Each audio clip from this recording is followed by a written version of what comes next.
I would rather sacrifice the 2 minutes of discomfort than the years of regret. Right? Like, it just isn't worth it for me.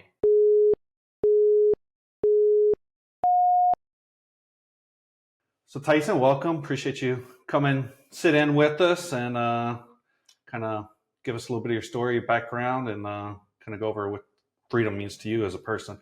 So if you just kind of kick it off from the beginning, where's life start for you? Yeah, life started for me back small town Nebraska, Kearney, Nebraska.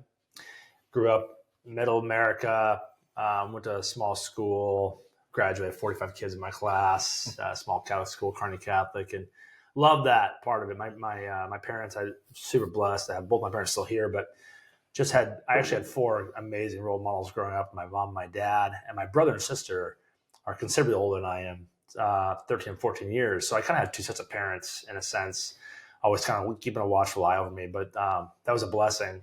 So I just had 2 really mature, successful sets of folks to really kind of give me some tutelage and mentorship and support, encouragement, and also kind of discipline too at times where, hey, you need to kind of get your act together, that kind of thing. And then from there, high school was great. Loved being in sports and has been involved in a bunch of stuff. And I ended up getting a football scholarship to play at Doane College. So I went there to play football. Right outside of Lincoln. Yeah, a little small school at Crete, Nebraska. 1,000 students or so, Doane University now, and played for 2 years and realized this whole football thing really doesn't make a lot of sense. But this is just like glorified high school and it's going to be done soon, which is cool. It wasn't for me. We had some coaching changes and I just got really involved in academia and just what kind of extracurriculars had to offer for opportunity of growth. And I've always been interested in kind of just exploring the boundaries and the limits of just different things to do with travel and, extracurriculars like student government and fraternity, just a lot of different stuff. So then that was kind of crazy. But then 2008 kind of rolled around right when I was graduating, and that's when the housing crash kind of happened. Economy was kind of crap. I really wasn't thinking too much about it and was kind of planning on going to the military then. And then my buddy asked me to go to a career fair because he was nervous. I said, I'll go with you. I don't care. Ended up meeting a guy from a really well-known company here in Omaha. Got an interview, got the job, got in the job, hated the job. 11 months later, we decided to part ways from that job. And I was already planning on going to the military and the Marine Corps at that point in time anyways. And so my mind and focus was really elsewhere and really dedicated and called to go serve in the Marine Corps. So that was in 2000. I graduated in 2008, and by 2009, October, I went in as an infantry officer to the Officer Candidate School in Quantico, Virginia. Spent 4 years in the Marine Corps. Met my wife while I was in the middle of it, but she was from Nebraska too. So met her traveling from East Coast to West Coast, duty station. Met back here in Omaha through some mutual friends. 11 months later, we were married. 3 months after that, I deployed. I don't recommend that for anybody. Like that whole kind of timeline gets a little fuzzy. So I guess. How long was your deployment? We did 8 months. Yep, 8 months. And I was deployed with the Navy, actually. We went to what they call a Marine Expeditionary Unit. So we were tasked with kind of the whole hemisphere or region in the Middle East as a kind of a quick reaction force. And we also trained foreign militaries that are allies. Based off the ship. Yes, based off the ship, USS Green Bay. And we would port and float and get into the land and go train, the Royal Guard for the kingdoms in the Middle East or whatever have you.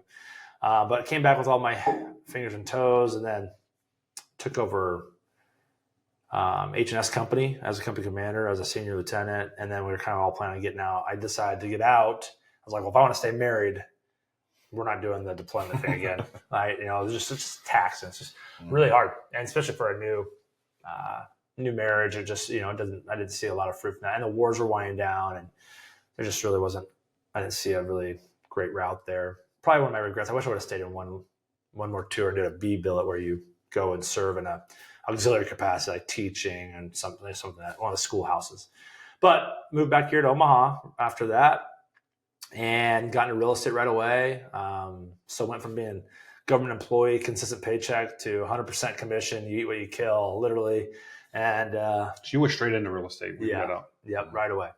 And lived with my in-laws for a few months before we could ever buy a house, and bought a house. And then life started taking off, and we real estate was getting going really well, and ended up having our daughter in 2016.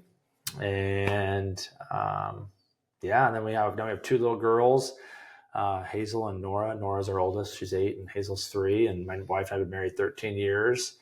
And gosh, yeah, now it's a blur. Now it's just like, as you know, I hate the saying, but it's cliche as ever. But the older you get, definitely time flies even faster. And so you just feel like you're hitting 40 here this year.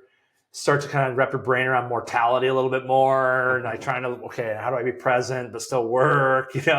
So then there's that whole challenge. But I've been doing real estate for, this will be the 11th year. Dabbled in, I also do real estate investing and having rentals, and then future growth in business and stuff like that. So the nice thing about Omaha is it provides a lot of opportunity. The saying for me kind of goes, there's enough sunshine for everybody. You just got to figure out kind of your path, and then make it your own, and try to do God's will as much as possible. So yeah. What was your draw to the Marine Corps? Yeah, 2008 is probably not a good year to join the Marine Corps as an infantry officer. Yeah, I did an internship in college for Senator Hagel at the time. He ran for president shortly after. Didn't have a really successful run, obviously, but there was a general I was getting really interested in it, and I actually went on a special election committee down to Georgia with a guy who kind of ran it. He was 27 years old, 28, and he was training to go to the Navy SEALs. And I had a really strong interest in that as well. And so I saw him, like, we were going out and partying with all the interns and stuff, and he was up in the morning, like, running. I was like, what are you doing? He said, well, I'm training to go to become a Navy SEAL. And I've always had an affliction. I've always had an interest in the military. I tried to go after high school a little bit. My dad said, no, you're go for all your scholarship. Try this. He's a Vietnam vet. He kind of saw the ins and outs, bads and goods of war and government. And he's very honored to serve, but just kind of gave me that kind of advice. And so I said, I respect his opinion. So I did that. And but you could tell the rope was wearing thin on that. So I was really getting interested in being around a lot of that community, just like, so he was getting interested. So I read a couple of books, and I was like, started to work it out more. I was like, I think that's something I want to do. This is after between my junior and senior year of college. Then fast forward, so talking with this guy, his name was Hans Hansen or Hans Harrison, something weird, something very HH, really great guy. But I went to the Senator Hagel's office, and there was a recon infantry officer in that office serving in his he had just recently gotten out. He'd done 3 tours, and I had mentioned in kind of a roundtable with Senator Hagel. He's like, well, you should talk to this guy, and he can give you some insight if you have any interest in it. So I did, and it was really interesting. He said, he goes, Tyson, you're the only person here that isn't from Ivy League school. And I was like, yeah. He goes, and you're also the only person in here that doesn't sweat walking into a room, and you feel completely comfortable in your skin. You can just tell by how you walk. He goes, if I were, my 2 cents of advice, you're the only guy that I could ever see in this room, even going to the military, because of the way you carry yourself. And I never looked at it that way.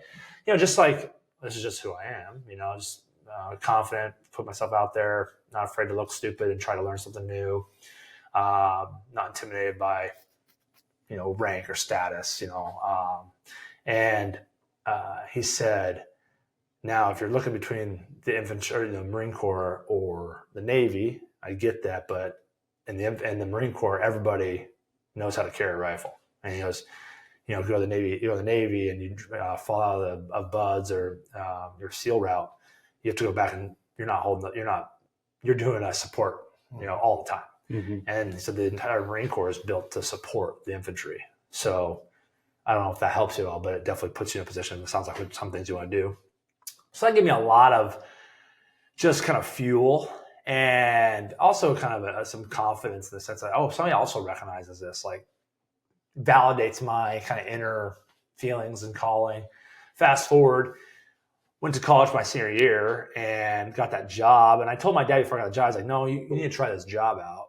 Well, you could just tell. I wasn't, at that point in my life, I was not ready to be confined to four walls of an office. And I still am not. And what'd you go to school for? Just business, but I was so involved in extracurriculars. I had so much experience in other things, which is great, where all my other friends were having trouble getting jobs with better GPAs, but they had no applicable experience.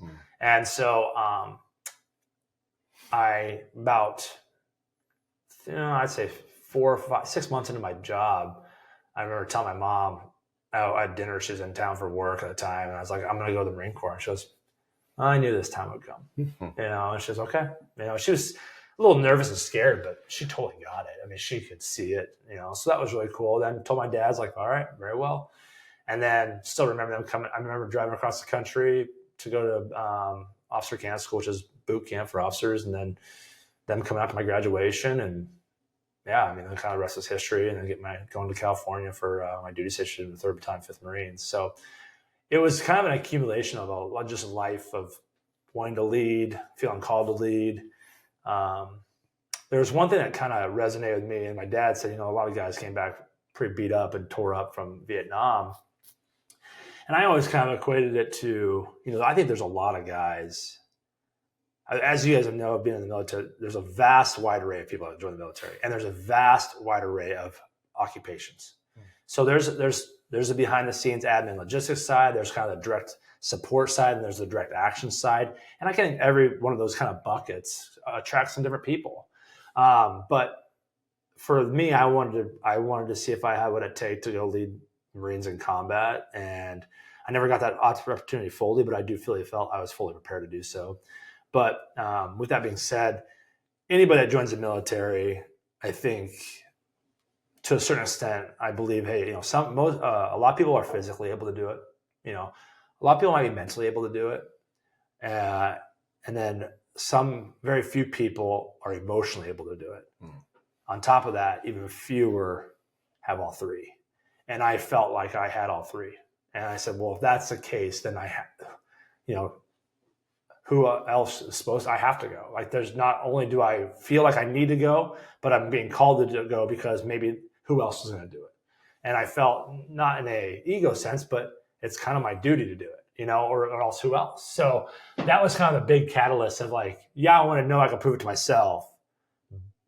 Simultaneously, I knew I had a lot of the right makeup to do it at a very high level.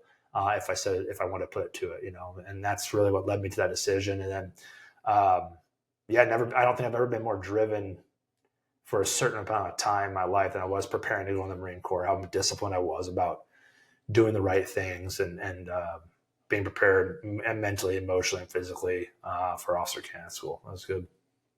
I want to double tap on the leadership, but first I want to, so working for Senator Hagel, how did you do that? Because correct me if I'm wrong, but he's the only enlisted Secretary of Defense ever. Oh yeah, I think that's right.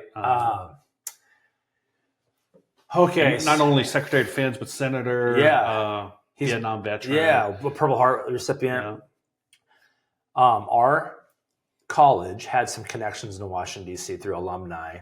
And what had happened was I had received a scholarship or placement for a summer internship with with Congressman Fortenberry out of Lincoln. Well, that was only through half the summer. So I knew somebody that was on Hagel's staff in Nebraska, and I applied for an internship through there, and I ended up getting it. Gotcha. So it paired up really well. So I saw the House side and the Senate side in one summer. What was really lucky was the thing that got me set up through the House side gave me lodging for the whole summer, which is awesome. And I was right on Capitol Hill, which was a blast. And it's all young people. It was a lot of fun. Met a lot of different people. But that's what kind of was a catalyst to get in there. So I needed a gap filler. And that's what and Senator was on the second half of summer. But that's how I got into there. Yeah. Mm-hmm. Awesome. Yeah. How did you feel about the behind the scenes of Capitol Hill? Is it, I know there's a lot of stuff in the media, but the most common thing that I've heard through support staff is that the people you see on camera are completely different as soon as they walk off, out those doors. Yeah, there's a polishness, I think, to the lights, right? The polishness. And I always say lights cast shadows. So what's happening in the shadows is really what's kind of the inner workings. So if somebody's on camera, they've prepped and been fed and are properly abreast to be able to handle the camera generally. Now, I think Capitol Hill is it's like a duck. It kind of looks calm on the water, but their feet are just pedaling like crazy. And that's the whole support staff, and there's going to be a lot of egos. So when you have a lot of egos, there's a lot of testosterone. There's a lot of just puffery. There's a lot of smart people though, man. I mean, like there's some people that and talking about like policy and legislation and inner workings of international politics. I mean, there's a ton of smart people. These are people that do feel called, I think, to do something because, the pay's not as good as the private sector, but they feel like the idea of influencing geoeconomic policy is part of something that they can influence, which is awesome. So you say they're smart because they see the third and fourth effect of every decision? Yeah, the secondary, tertiary, yeah, for sure. I mean, they can map that out. I mean, that's their wheelhouse. And every senator and congressman has a staff that specializes in a certain area, especially in terms of what that senator or congressman's committees are. So, a lot of Nebraskans have an ag specialist, and they're seeing stuff on the international stage, local stage, national stage of how different commodities that are affecting their constituents are. And it's pretty cool. I mean, you're talking about walking encyclopedias for that discipline, which is pretty awesome. And, they're having these panel meetings just internal to the office.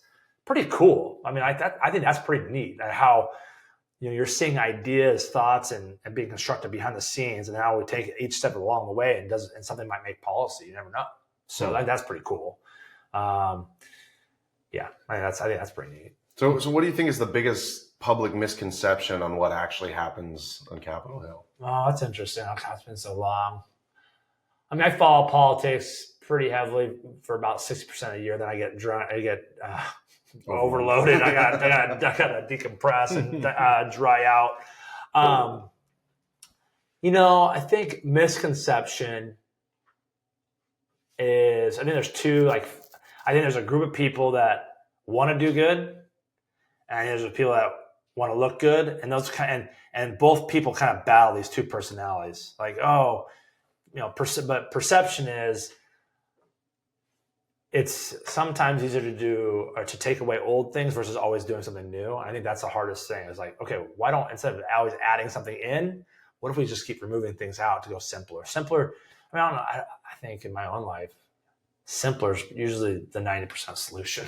So it's not always easy, but simpler is probably usually the best way. And it's the easiest accomplished. And I think because there's so many people vying for the attention, simple is exceptionally difficult.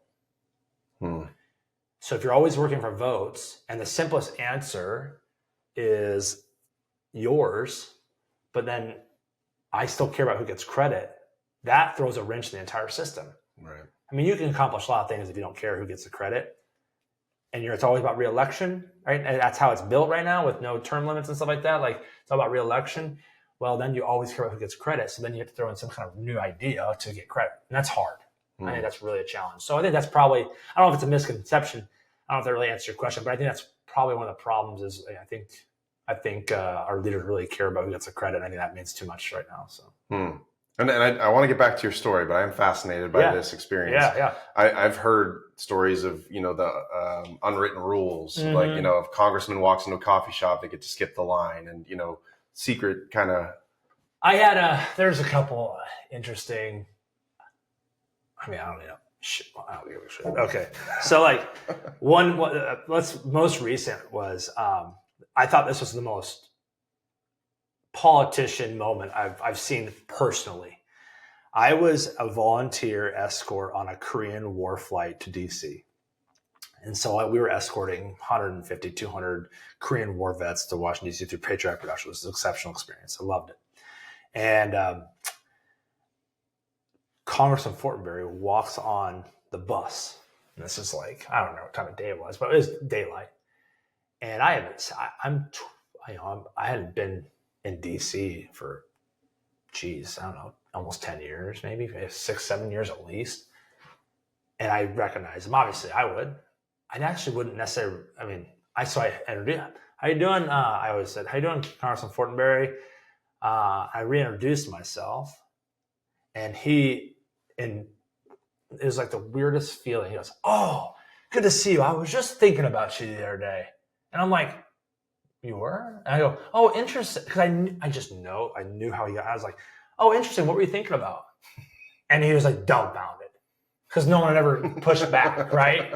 I'm like, "You're so full of crap." Like I was like, that was the most politician answer or response in a meeting. "Oh, it was good to see you. I was just thinking about you the other day." Come on, dude. Don't be. That is the most you were not. I'm so far. You don't even remember my name. Like, you know what I mean? You know, because oh, you remember I interned for you back in 2007. Oh yeah. I was just thinking about you the other day. Okay, right. So that was interesting. But you know there's two things like cutting in line. I think that happens for sure. There's a lot of errands there's a lot of errand boys. You know, a lot of drivers, you know, people going to pick up their senator or congressman daily in the morning and driving them home at night, that kind of stuff. But a lot of them definitely bootstrap it. It's expensive to have a place. So there's a lot of guys that roommate. A lot of congressmen, because the congressman isn't making what the senator is, and you know they'll room in a Blackstone with 4 or 5 other senators or congressmen, so they have a place to stay. They spend most of their time back to their home in their home state. So that's interesting. I mean, you don't think about that. Like, I bet you over 50%, probably 50% of congressmen share a place with another congressman. I bet. That's kind of interesting, I thought. So, you know, at the end of the day, you go back to your place of residence that you were staying there for a short period of time, and what do you talk about? You know, obviously you're probably somewhat friends or at least amicable with each other, but that's a real thing. And, you know, there's a separate elevator for the congressmen or senators to take so they can talk business. You know, you're not allowed on. Or it's not uncommon to say, "Hey, can you please get off? We got to talk about something." So you just get off and take the stairs or whatever. You know, so there's that decorum that is kind of just, you know, I get it. Because there's some top secret stuff that's held in the meetings. You know, I get that. I mean, you just kind of know, rank and file, like, are we all equally as important? Yeah, but do you have a different job to do? Absolutely. That's a good way to put it. You know, yeah, we're both equal, but you're doing a different job right now than I am. We're in a support role. Goes back to your 3 buckets in the military. Yeah. So all equal. Yeah. Just different. Different. Yeah. So, but that was cool. It was cool. There's more little things, but, you know, narcissism, nepotism, you know, egotism, it's all there. You know. So like I said, I'd like to go back to the leadership portion. So, I mean, I guess we met a few years ago in passing, but last couple months talked more.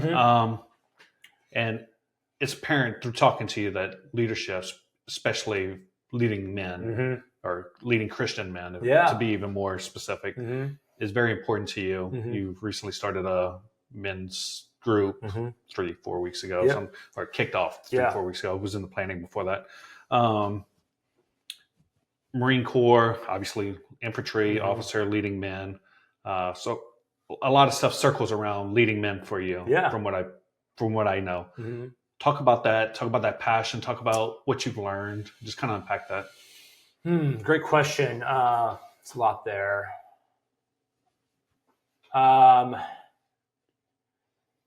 So I think a lot of it starts with, I had really good men to look up to.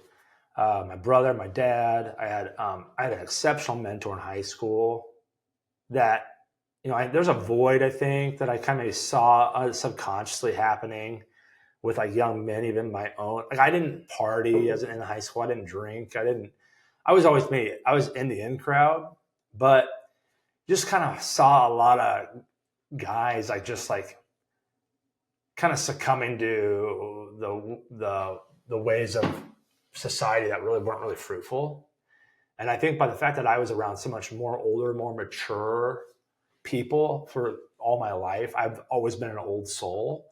So I've always, I've always felt like there's like, gosh, like, I always had a really great introduction to perspective, even though maybe I haven't had the experience yet.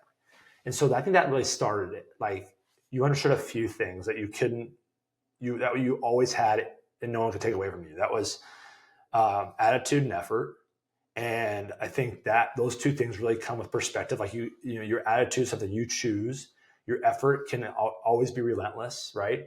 And I saw that in young men from a young age, getting tied up in partying in high school or college, or dealing with challenges the wrong way, or on that same thread, their ability was far greater maybe than they even ever realized. Like, it just takes the attitude and the effort, and then layer that with consistency and discipline. Like, you have a pretty strong recipe for success in about anything you want to do.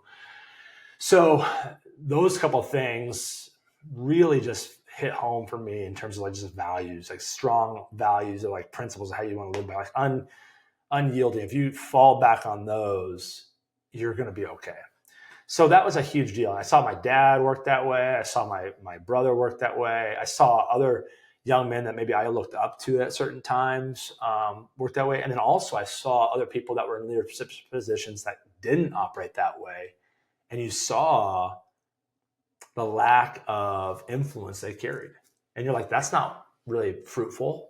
And we talk about in the Bible about how, be fruitful in nature. We want to be able to pass things on. We want to be able to give things away in terms of these, this path, this joy that exists that's kind of beyond our own comprehension. And so I was always just trying to look for where's the best way and the hardest way to see if that was available. And I think, serving in the military was something that was very, very high on my priority list, because I think I checked a lot of those boxes.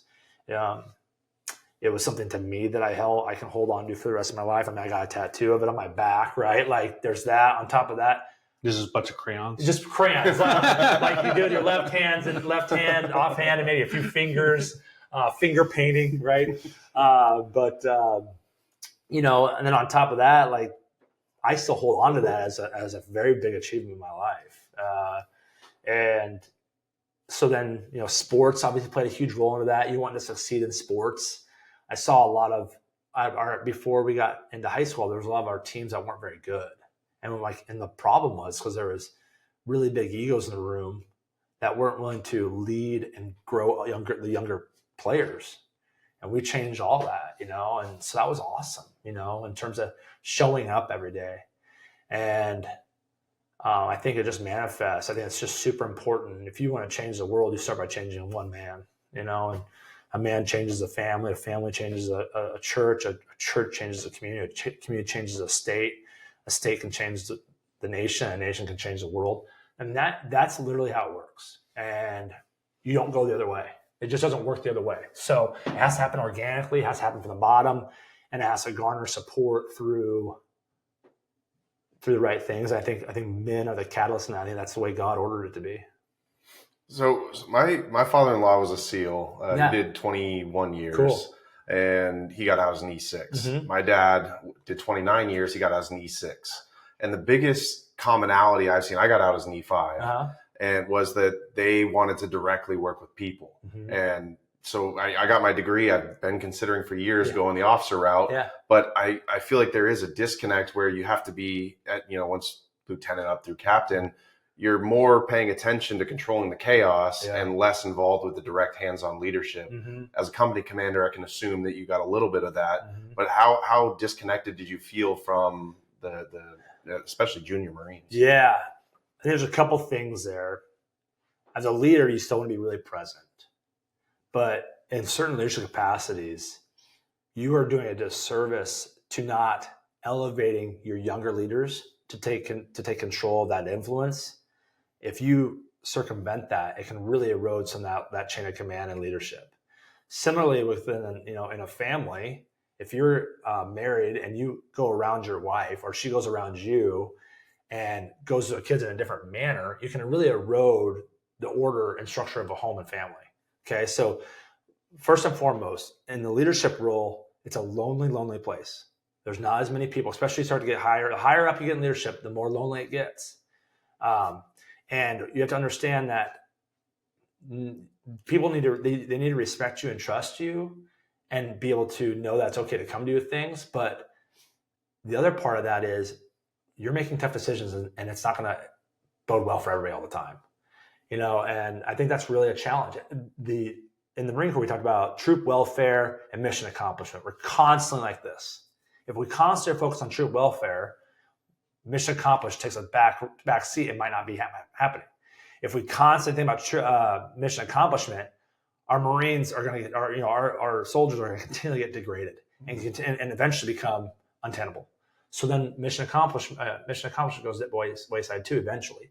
So it's a harmony for sure, and I think as the above leader, the more you can empower your younger leadership, the more lethal you can be. Whether that be in direct action, but also in business, the more you can make this your thing, and the more I can facilitate that, the better leader I can be.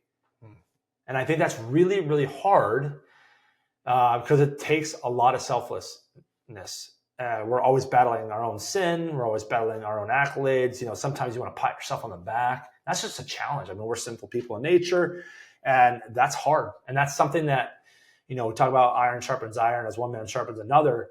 Having a 1, 2, 3, 4 people that you can rub shoulders with and say, dude, you need to check your ego on this. Like, they're right. That's hard to do. There's a quote from C.S. Lewis about a good, I just talked about this morning, and essentially it says, a good man wants to hear the truth to do glory and honor, knowing there's even something greater behind that, even though it might be tough. A weak man wants to hear a lie, even though because he knows it's comfortable, even though it's hollow. Dude, like that makes me not want to be a weak man. That sounds terrible. And that sounds like a really, really fast into a good thing, So I always equate leadership, it's a lonely place. And you have to be able to, there's a book called The Burden of Leadership. And it's by a Lieutenant Colonel in the Marine Corps, McCoy, I believe. And that it's a responsibility, but I think it's called Burden of Leadership. Anyways, he talked to us about that and how if you show that you care by being present, do what you say what you do, but also empower your junior leaders. I mean, that's a recipe. I mean, you can be pretty impactful that way. Now, the role of the commander is to facilitate, not to kick down doors. Mm-hmm. If I'm kicking down doors, shit has hit the fan and things have gotten pretty bad. Mm-hmm. Okay. So that's a challenge. So, and that proverbial civilian life, that's also, hey, if I'm having to go talk to an account when my sales guys can't handle the problem, things either got really bad, or maybe I have the wrong sales guy in the position to be able to handle the work, or I have actually failed as a leader to help train and guide and mentor that person to be able to handle the challenge and conflict. It's about keeping your head about yourself and just knowing that you care by showing up. I mean, I think that's part of that, but I mean, that's a long-winded answer. It's just, I think it's really important that you got to make the tough decisions. Not everybody's gonna like it. No, that's great. And we love Jocko. Yeah. Doing the extreme ownership. Yeah. I hear a lot of principles in that. Yeah. And I see a lot of similarities in the dynamic from a commander and first sergeant mm-hmm. to husband and wife, yes. or even, the visionary and the implementer. Absolutely. So have you found working dynamics from your experience as a commander that now you can apply to business? Parenting? The parenting for sure. Like I am definitely a visionary guy. Like I've read Rocket Fuel. I walk through, I'm like 100% visionary. And what's a challenge with that is, you can become extremely ineffective mm-hmm. because you're lost in the clouds. Yeah, lost in the clouds. And I'm guilty of that sometimes. So it's really important. I'm really lucky and blessed to have a wife that can kind of keep me on the rails at times and keeps the water on filling the cup as I just keep pouring more water in it, right? She just keeps, managing, which is great. But I think it's really important that your ego doesn't get in the way for somebody else to help you. And that's understanding how to ask for help is a big part of that.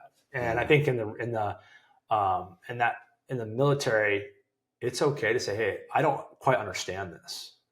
and help me understand what you want and need, or, you know what, I'm not really sure. What are your thoughts? I constantly, hey, I would always push command and control down to my junior. Hey, how would you handle this situation? Okay. Take it from a couple of different people. And maybe I have the perspective to kind of fine tune that, but now they understand, have ownership on the process. And that's great. And my staff sergeant or first sergeant will be able to, hey, sir, yeah, we can get that done. That's okay, we can do that. Now I have buy-in from everybody. I think it's really hard. You got to learn how to identify those kind of people. And depending on your relationship to them or their current involvement in what they're doing might not show that. And I think that's really hard. So you're identifying talent, right? You're identifying people that can be effective in certain amount of ways. And then as a visionary, you got to be able to cast a vision they can dive into too and own and get behind. And now you're interlocking. Now you're having some synergies. But if you can't paint the vision for them, they're going to continue to go on what they're doing. Or maybe you are trying to tell them something they've never heard before, but you can see it. Well, now you're different. You're fighting different animals there, and you're trying to kind of understand how we can get them implemented, because you want to make sure there's a bigger picture there that can be helpful to. And I see that in the dynamic with the first sergeant and the commander too, is biblically speaking, when you're not controlling of the wife, and nowhere in there does it say you are. Your wife is your partner, right? And God created a helper, right?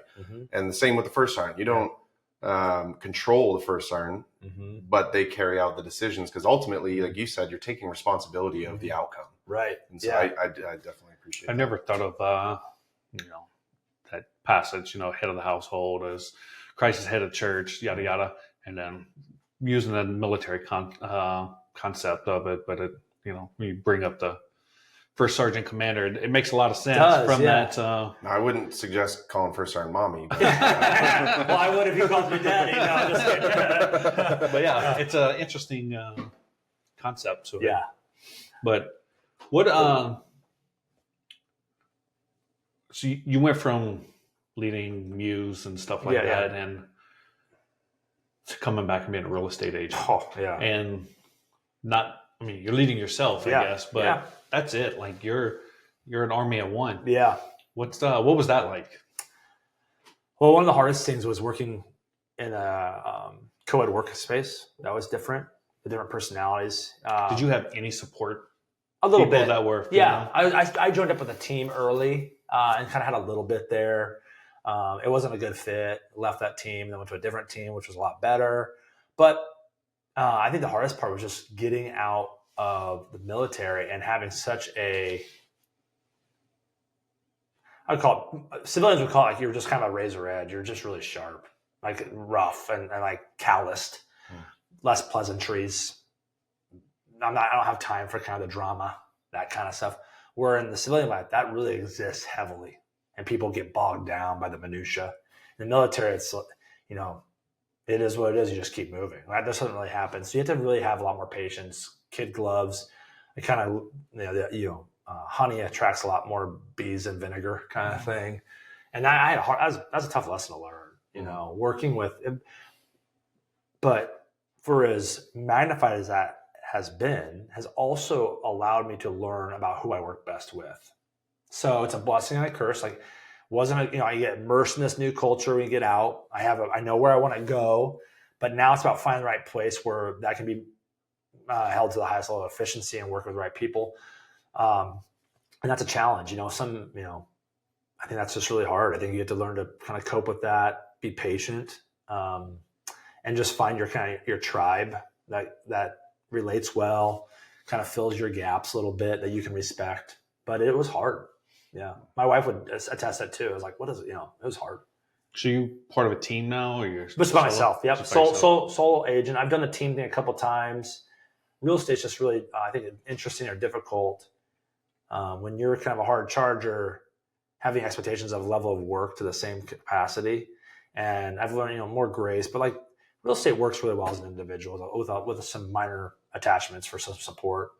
I think it works as a team. It might work, but on a certain level, a different scale that I don't have interest in pursuing. So you came into real estate around 2016, is that right? 14. 14. So 2014 to 2022, Yeah. winds at your back, things are going well, It's rates crazy. are down. Yeah. How was that transition as far as your ability, to convert effort into income from 2014 to 22, from 22 to 25? I think there's a couple things at play. I think that those first 6 years, you have less things that are, you have less responsibilities in a sense, like I didn't have kids or they were really young. Well, now you want to be, I have a calling to want to be the best dad possible. Well, that's sometimes in juxtaposition of going and doing work and amongst their hours of doing things. I think that's one of the biggest challenges, is the time balance and making sure I'm present. But, that's a hard, I built some good habits and great relationships because of the book of business you build. So that helps. And also provides some confidence of knowing tactically what you do. Then it's now you're trying to get into the kind of philosophy, making sure, hey, do we need to change philosophy, how we approach people because of the climate's different? I think at the end of the day, it's still about consistency, about doing some very, very simple actions of, talking about real estate, how to serve people. People are still getting married. People are still having kids. People are still getting divorced. They're still downsizing and getting out of their big family homes. That's not changing. It might be changing at the rate of what it's happening, but you just need to find those people. And, there's 3,000 agents in Omaha, and out of 3,000, less than 10% are doing 90% of the business. Mm-hmm. And luckily I'm in that 10%, but I think that's really missed by the public, that, you get a lot of part-timers, or we do this full time. I'm doing this full time. You have me all the time. And I'm here to not just necessarily help you find a home. I'm here to help you grow, educate, and be better, stronger, and more ready for the next transaction through the process. Mm-hmm. And, it's hard though, because not everybody looks at buying a house that way. And I kind of do. I think the buying a house is a snapshot and a glimpse into your life about how your family operates, what your goals are as a family, how you want to live your life, and what you see it looking like down the road. Well, the house provides a contract of where that starts and ends every day. So, let's help you get there. And on top of that, I'm going to be your resource for anything you might need that is a one-off from your home for the rest of your life if you want it. Validated resources, tested and tried, and also a secondary level of accountability for you, that whoever you're going to call through my referral network, you're going to trust and know that they have a secondary person to be held accountable by. And that's really important. So I still get excited about helping people, whether it be first-time home buyers or, Mr. and Mrs. Smith looking to downsize from their house that they've owned for the last 40 years. So I think it was last week, you texted me a video. Uh-huh.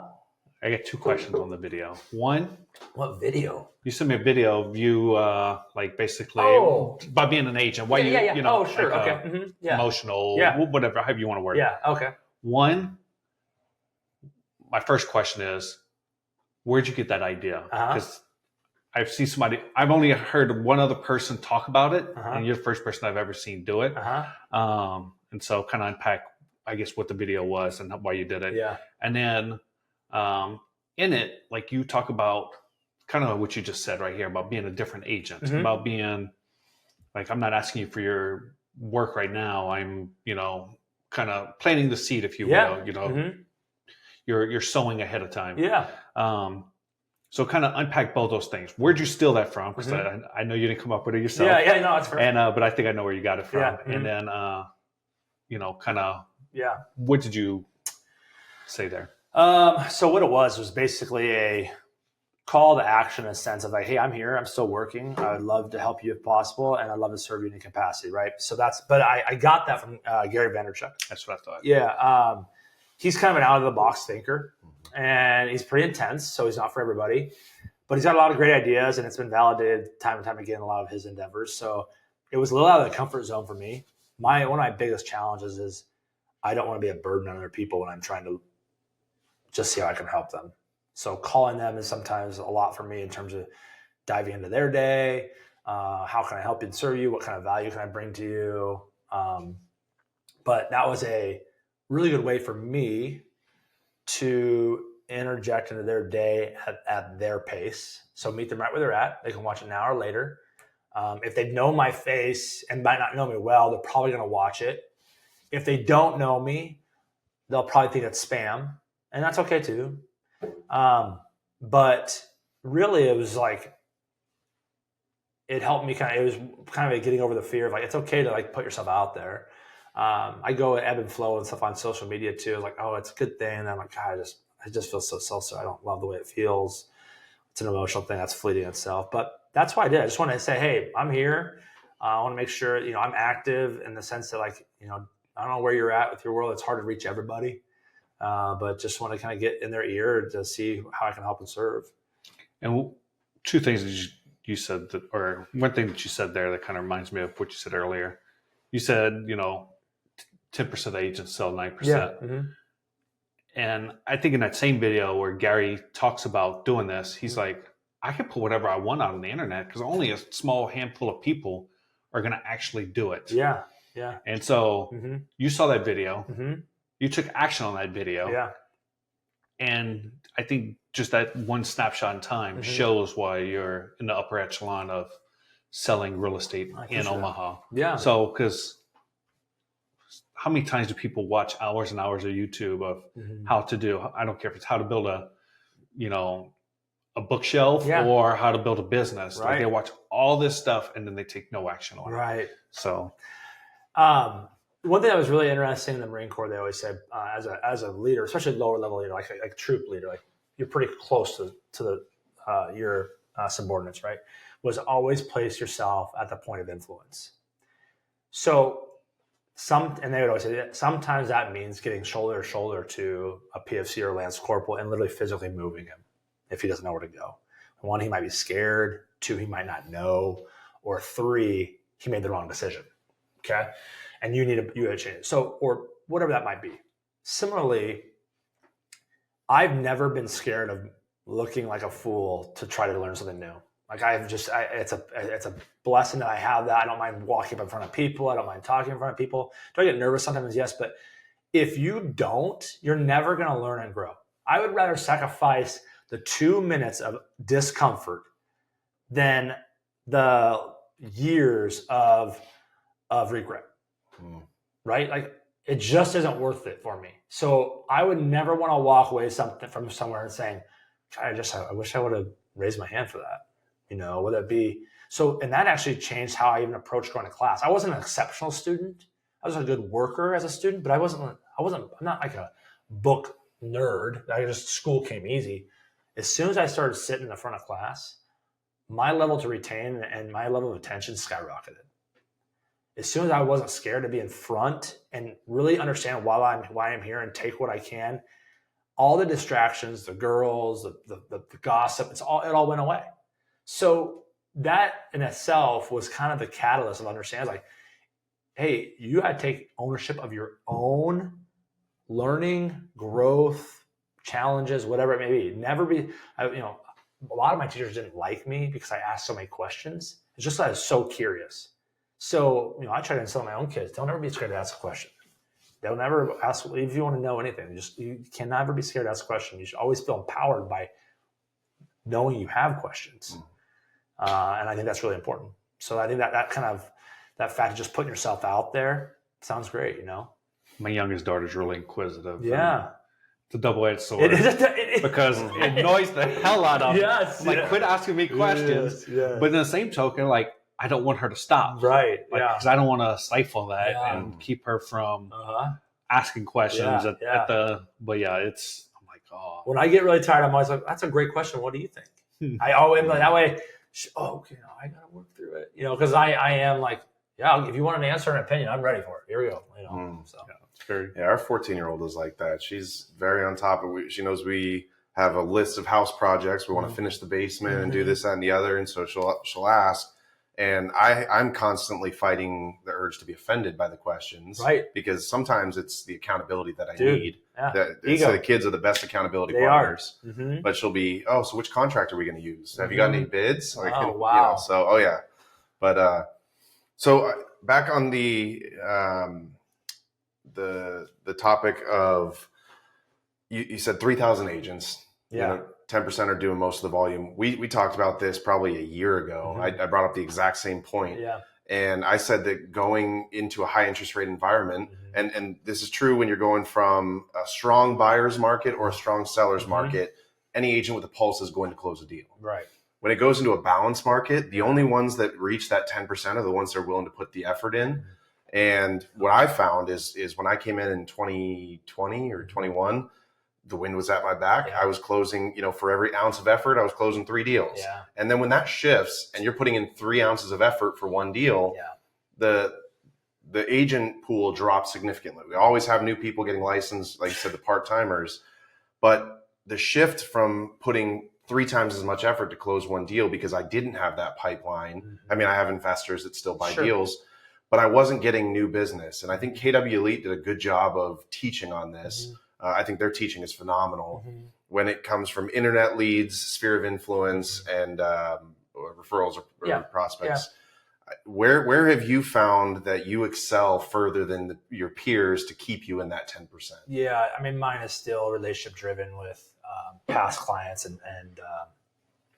and relationships. They're just, people are going to do business with people they know, like, and trust, and that conversation is just a lot easier in terms of seeing where you can be inserted to be able to serve them, right? I mean, you get an internet lead, there's no loyalty. And if there's very little loyalty actually in any bucket, really. In real estate, I mean, I've had friends, I mean, my own siblings, I mean, I help them. I don't know if I've ever had a referral from my own siblings. They've got a lot of other contacts and family, and they don't want to, whatever, for whatever reason. But it's the other, I mean, you build those relationships, you build your own network. And as long as you're staying top of mind, because you can throw a shoe out your front door and hit a real estate agent. You know what I mean? And you just want to make sure that the shoe says your name on it. So when they throw it, go pick it up. But I think that you need to know that doors are always open and bridges aren't burned. That you can kind of just reach out to people, even if you have tough transactions. The fact that you stay around and if you set clear expectations in the front end, I had a client that was like, really, what's the benefit of even using an agent? Okay, fair question. $1 million question, right? One, we are a luxury item. You don't have to, 100%. However, that being said, if I've looked at thousands of contracts, and if you're questioning where I might need to be effective, my question is, it's not about if I'm effective, it's just about where I'll be effective for you. It might be pre-sale. It might be while we're under contract. It might be post-closing. I don't know, even though there's a kind of a set process of things, but something's going to come up either now or down the road that you're going to need, and I want to be your go-to for that. And that's what I'm trying to provide. A holistic or kind of a whole resource on every level. Hey, your brother also wants to invest in real estate. Well, he doesn't know where to go. You're calling me, and that's okay. I want you to do that. Hey, all of a sudden my air conditioner goes out. I take pride in knowing a lot of the inner workings of a home. So I'm going to help you troubleshoot that before you have to call the air conditioning guy. So you're not going to waste a $150 house call. Okay, let's work. Hey, first and foremost, is your filter clogged? No? Okay, we're going through the checklist. I have no problem with that. Right? Oh, I want to get, so that idea is that we need to be more than just opening doors and seeing houses. Children can do that. I want to bring another level of, hey, I have a supreme confidence in buying this house because I know it's a strong, sturdy house where I can grow a family or do my next goal. That's what's really important. And let's get you there and then some. I'm going to come in, calling about interest rates or calling about, if you have vendor partners that are offering a sale on servicing of, the mechanical of your home, stuff like that. They don't have anywhere else to go for that. Somebody else will fill that void or something. And if it's not you, that means their attention's been elsewhere. And now they're not thinking about you for the next thing they might need. So. Have you had to change or alter your standards of practice at all since the NAR lawsuit, or is it still business as normal? Still business as normal. Are negotiations any different? No. The only thing that I have changed is saying, if they bring it up and say, oh, I'm so glad you brought it up. It sounds like, I always say, hey, it sounds like commission's a big concern for you. And they either say yes or no. Yes, we want to make sure that it's not an added expense. Perfect. Let me address that. No big deal. We just heard about it on the news, want to know what it was about. Okay, so now I know I've identified the problem, identified their concern or where that came from. And then I say, what's great about that is actually nothing has changed. The only thing that's changed is how we disclose fully on paper how we're getting paid. The commission agreement that you signed with me, even though it says if we buy a house that's not going to pay commission, you're going to pay it. That doesn't happen without you knowing it in a prior discussion of us even want to see the house. Oh, okay. It's like, this is exactly what happened if we went and saw a for sale by owner. And they're like, oh, okay, that makes sense. All right, end of deal. Go forward. So that's it. And ultimately, and I have a little bit of a contrarian perspective on this compared to a lot of agents. Sure. I saw people crying, oh, they're trying to steal our money and all this stuff. And they don't realize how hard we work. And it's like, nobody cares. You're a business owner. So you're self-employed. Exactly. But I think that it does a good thing for the general public. And all these rules are to protect the general public. Sure. For the simple fact of price fixing, is that in the commercial side, your commission is not implied. You negotiate it. And both sides are responsible for sharing the net sheets with their respective parties so they know what the impact is on their bottom line. Yep. If the buyer's paying the commission, then it increases their cost to close. If the seller's paying it, it decreases their funds from the closing. Yes. That's all it is. And so many times I deal with on the residential side for investments, where you're dealing with inexperienced agents that I can just change and say, okay, for example, I had a deal submitted on a duplex. I had an out-of-state buyer. We asked for, it was like a $380,000 purchase, seller pays commissions. They said no. So in the follow-up offer, talked to the buyer and I said, I charged 3% just for my services. And said, will you agree to sign this for 3% with me? I'm going to ask the seller to pay $10,000 towards closing costs. They took the deal. They wound up giving up like an extra $4,500 because of the way that it was framed, because they weren't focusing on their net sheet. They were just focusing on, they don't want to pay the commission, but they were fine paying closing costs. Yeah. So it didn't change my buyer's capital, or what do you call it? Cash to close. It benefited them more.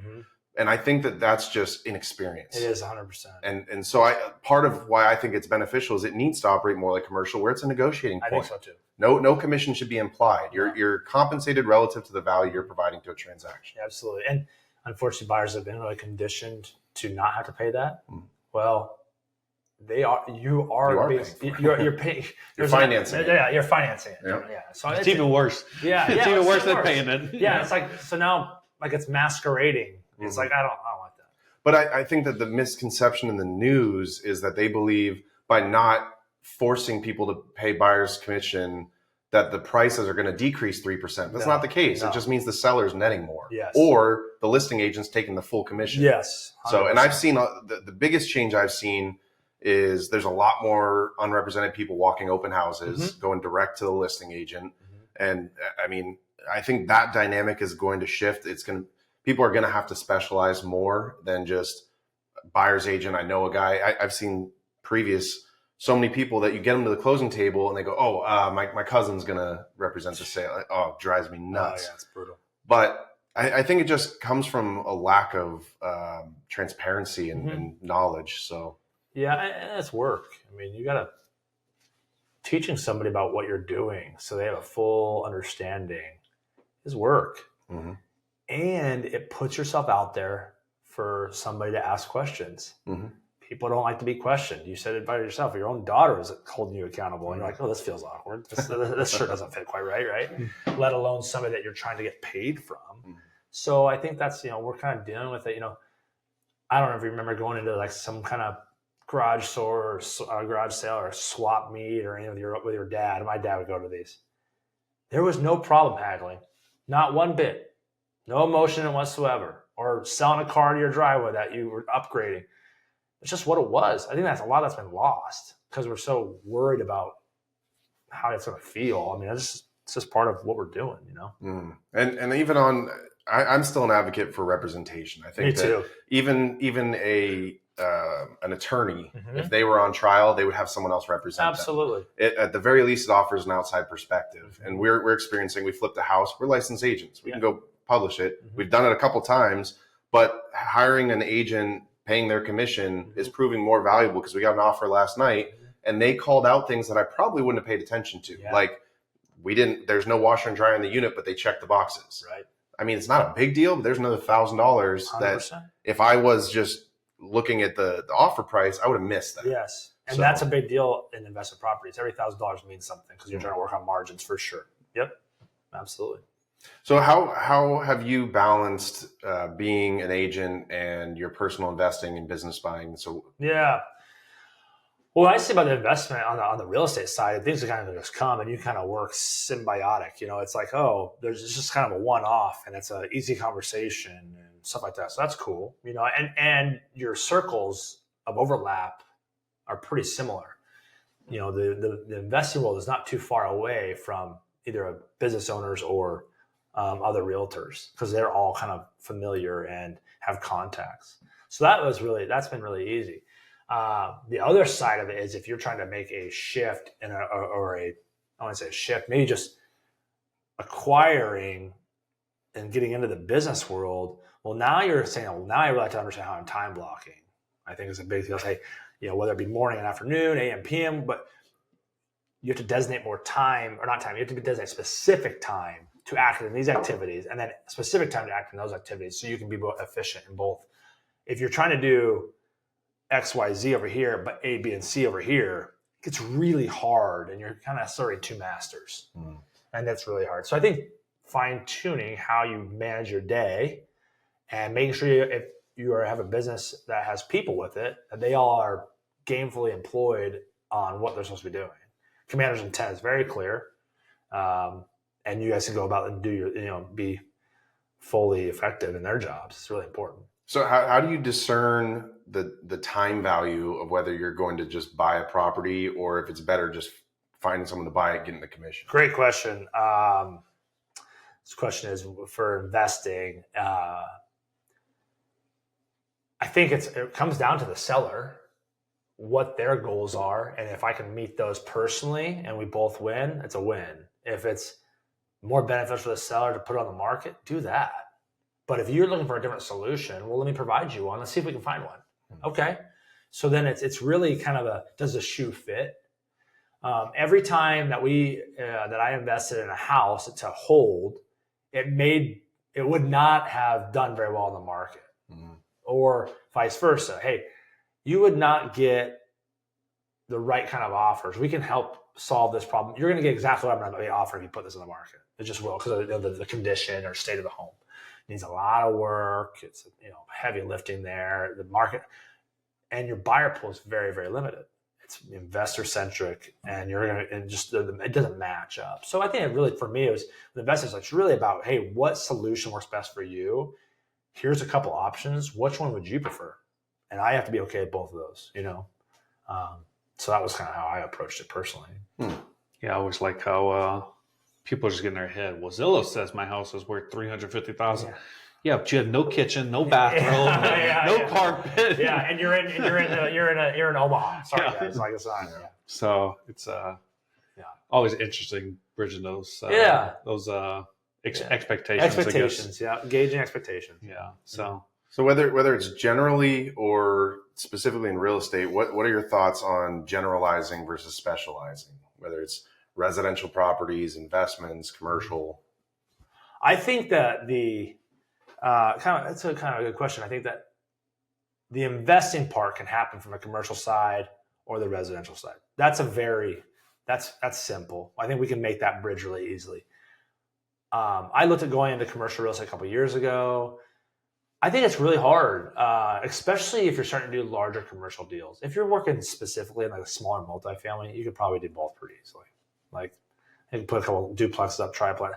But when you start getting into like, potential rental spaces and filling in gaps before sale and EPA regulations and like trying to do, there's like zoning issues. It's a whole different ballgame in commercial. And most commercial guys and most residential, it's really hard to do both because you're serving two masters. It's hard to lead gen in commercial and then go lead gen in residential and make a good living.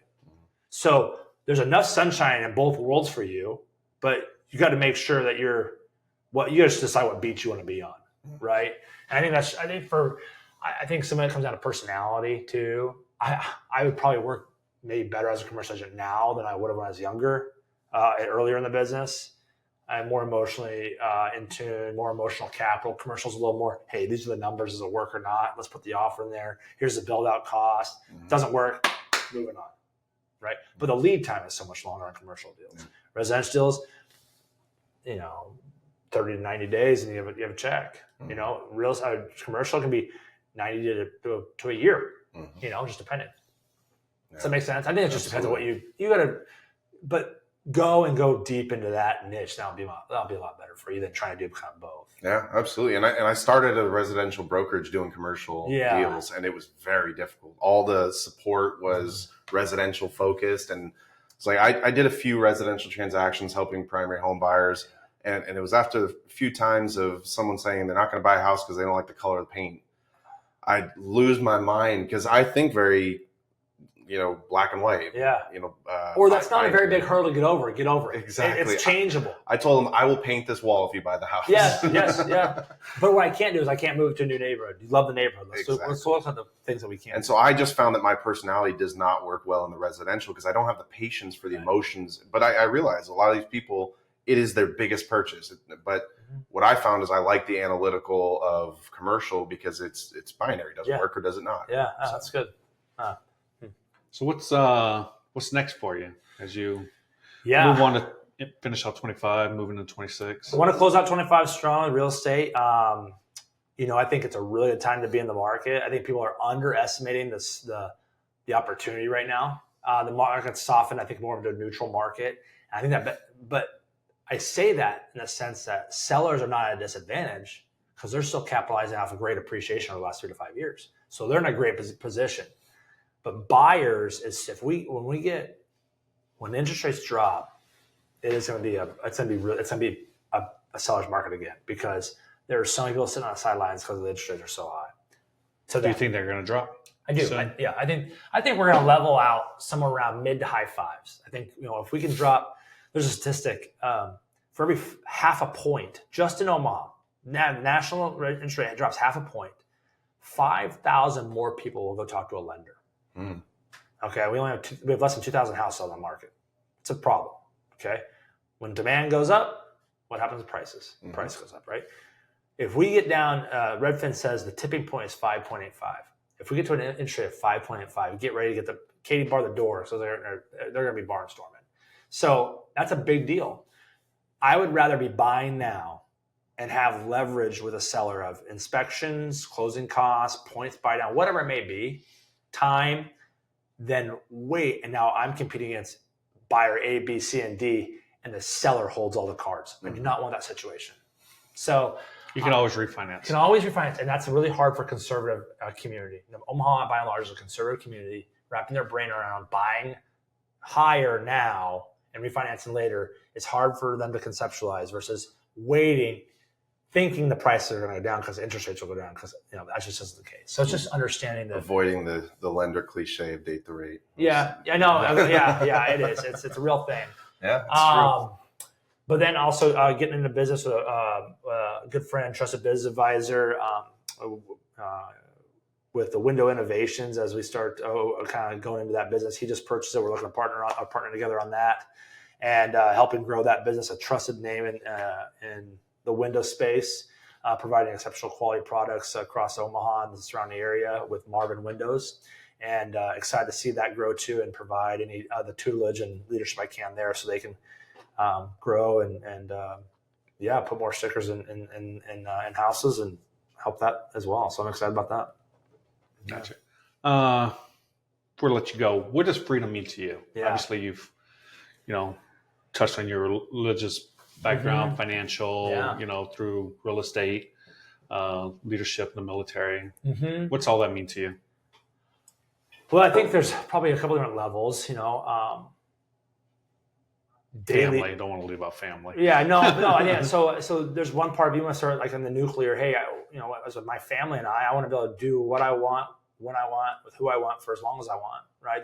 There's that element right there, and that's really personal freedom of movement and time, freedom of time, which I think is really important. And then on top of that, I think having the freedom, obviously that our Constitution has, and that's super important too, to be able to talk about what I want, where I want, with who I want, and how I want to talk about it. That's really important too.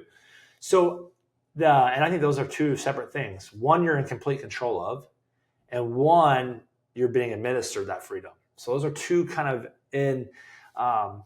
in juxtaposition to each other at times. And the other piece of it is being a Christian and hoping that I finish this life was pretty freeing if I know that Jesus, God, the pearly gate says, "You ran a good race, faithful son." There's some freedom in that. When you have the discipline to put the correct guardrails up in your life, discipline does equal freedom. And it's not the discipline in terms of coercive discipline. It's the discipline of it, daily disciplines to have the right focus on the right purpose, that other things are not weighing you down.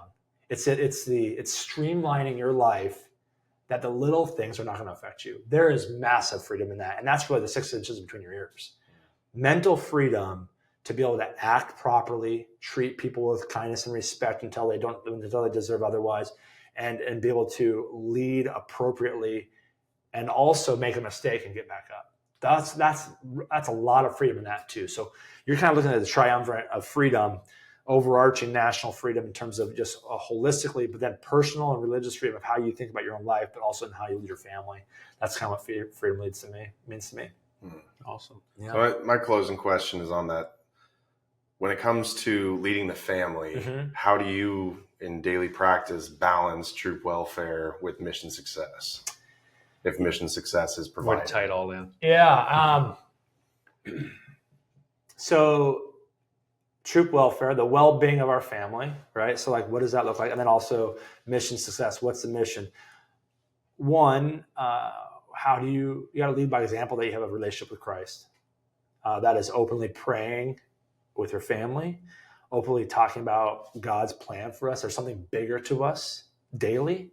I tell my daughter every night, God has a plan for you. That is not me. That is not me putting that on her. She knows there's something bigger outside of our family that's at work. There is something with that I think is also freeing, but understanding that this is only temporary. Everything that's tangible here will eventually go away. And we're trying to look for eternal freedom. That's a big concept for a little kid. And I sometimes think little kids get it better than adults do. We get clouded, jaded, wronged, mistreated. Our ego gets bruised, whatever. It's really cool when your kids realize, it's okay. God's got me. And they say something like that. You're like, I need to have that. And God tells us, it's like, I want you to have a joy like a child for your faith. It's important. So leading by example, humility. And then the other part of that is you are preparing the child for the path, not the path for the child. And I think that's super important to understand that means you're going to have to make some tough decisions that they don't really comprehend at the time.